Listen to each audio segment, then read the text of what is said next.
Hi friends, இன்றைக்கி நம்ம என்ன பார்க்க போகிறோம்னா வீடியோவில் பிரண்டை துவையல் எப்படி செய்கிறதுன்றதை தான் பார்க்க போகிறோம். அதுக்காக இந்த மாதிரி ஃப்ரெஷ்ஷாக பிரண்டை கிடச்சிதுன்னா எடுத்துக்கோங்க. இல்லைனா கடைகளில் கூட விற்கிது கீரை பிரண்டை. கீரைக்காரங்க கிட்ட சொன்னிங்கன்னா கூட எடுத்துகிட்டு வருவாங்க. இந்த மாதிரி கணுக்கு ஒரு இது மாதிரி இருக்கும், பெட்டு மாதிரி இருக்கும். அந்த இடத்துல நீங்கள் புட்டிங்கன்னா வந்துடும். அப்புறம் சைடில் இருக்க அந்த நாரெல்லாம் எடுத்துடணும். மொத்தமாக பார்த்திங்கன்னா 4 பக்கம் ஒரு மாதிரி எட்ஜ் மாதிரி இருக்கும் நீட்டாக. அந்த 4 பக்கமும் நார் எடுத்துட்டிங்கன்னா அப்புறம் 2ஆக உடச்சதுக்கப்புறமும் அந்த நாரையும் எடுத்துடணும். ஏன்னா இதில் அதிகமாக நார் தான் இருக்கும். அதனால் பார்த்து க்ளீன் பண்ணி எடுத்துக்கோங்க. இந்த மாதிரி கொஞ்சம் முத்தலாம் இல்லாமல் கொஞ்சம் அதாவது பிஞ்சாக இருந்தால் ஓகே, சூப்பராக இருக்கும். இப்போ பாருங்கள், நான் பிரண்டை எல்லாத்தையும் க்ளீன் பண்ணி வச்சுட்டேன். கூட பார்த்திங்கன்னா பூண்டு, இஞ்சி, அப்புறம் கொஞ்சமாக காஞ்ச மிளகாய், வரமிளகாய், புளி கொஞ்சமாக எடுத்து வச்சுருக்கேன்.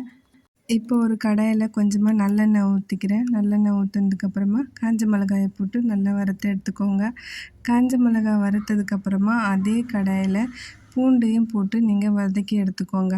இது கொஞ்சம் சிம்மில் வச்சு செய்யுங்க. கொஞ்சம் லேட்டாக தான் ஆகும், பார்த்து செய்யுங்க. ஏன்னா பூண்டு கொஞ்சம் ஈரத்தன்மை இருக்கிறதுனால வெடிச்சிடும்.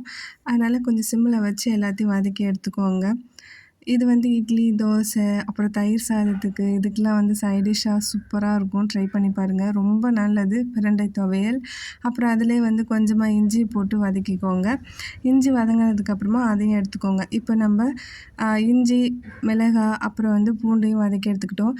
கடைசியாக என்ன பண்ணுறோம், பிரண்டையை போட்டு கொஞ்சம் சிம்மில் வச்சுக்கோங்க. ஏன்னா டக்குன்னு தீஞ்சிரும், இல்லைன்னா வதங்காமல் போயிடும். கொஞ்சம் மீடியமில் வச்சு நல்லா வதக்கணும். இதனுடைய அந்த பச்சை கலர் கொஞ்சம் டிஃப்ரெண்ட்டாக கலர் மாறிடும் இந்த அளவுக்கு.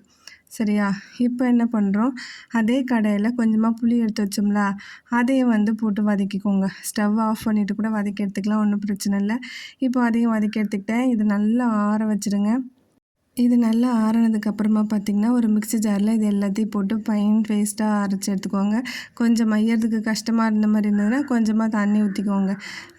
கொஞ்சம் தண்ணி ஊற்றினாலும் பரவாயில்ல, ஒன்றும் பிரச்சனை இல்லை.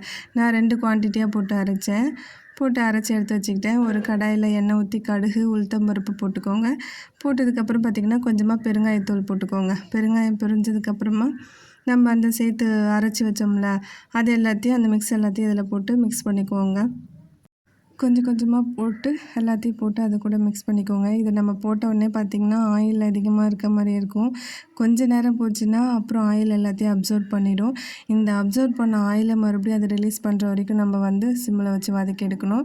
இது கூட கொஞ்சமாக வெல்லம் போட்டிங்கன்னா டேஸ்ட்டு சூப்பராக இருக்கும்.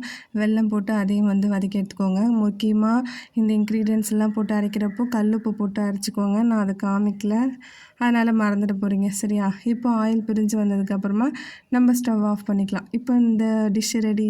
தேங்க்யூ.